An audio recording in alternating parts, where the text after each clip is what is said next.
Hello guys, it's me, Red the Dinosaur, and today in Gran Turismo 7 with the patch 144 that contains 3 cars: the Toyota GT1 or TS020, the Lamborghini Urus, and the Audi R8 V10 Plus. We're gonna talk about those cars and just see how they are and what is my opinion about them. Well, first of all, with the Lamborghini Urus, aka the rebatch Audi RSQ8, well, surprisingly drives very well for its size. It's actually pretty good. I had a lot of fun driving this thing. I didn't actually test drive it on dirt. That could be actually more interesting. But overall, the performance is up there. It's still a Lamborghini Urus. I don't like the looking of this thing a bit. I still think the RSQ8 looks better than the Urus.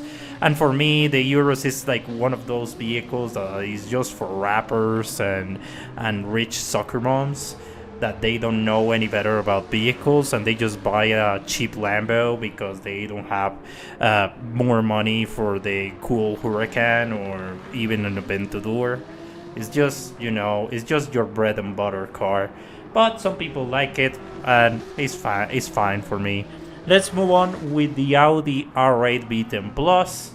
Man, this is a car that I actually had a lot of fun because when you actually upgrade it to almost 900 horsepower, it's quite of a beast. Like it gets a bit handful and a bit snappy with its handling, especially when you're braking. But it makes it a bit more fun, especially when you're going just open the throttle full on after exiting a corner. It just goes mental in its revs. Especially fully upgraded, this thing is really cool to drive. And let's move on to the gem of this update, that is the TS020 or the Toyota GT1. A childhood hero for me, basically a car that I grew up with playing Gran Turismo 2 and was like basically one of the best cars aside the Suzuki Scudo. And it had appeared in other games, but it's the first time that has like this full HD remake.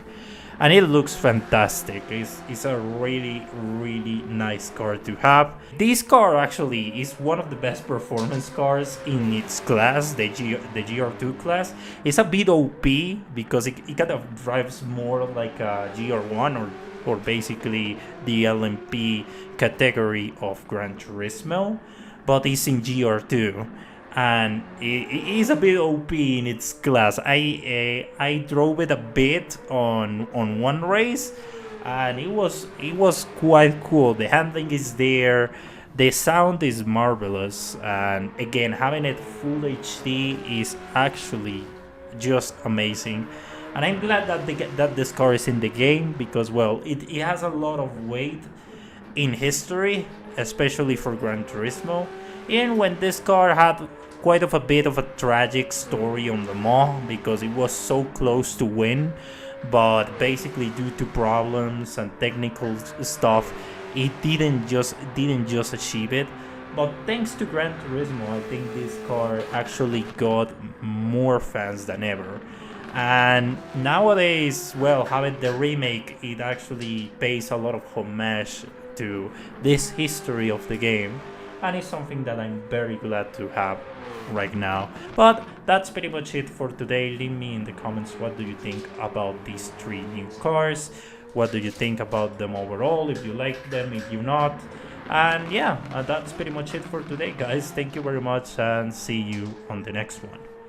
Goodbye.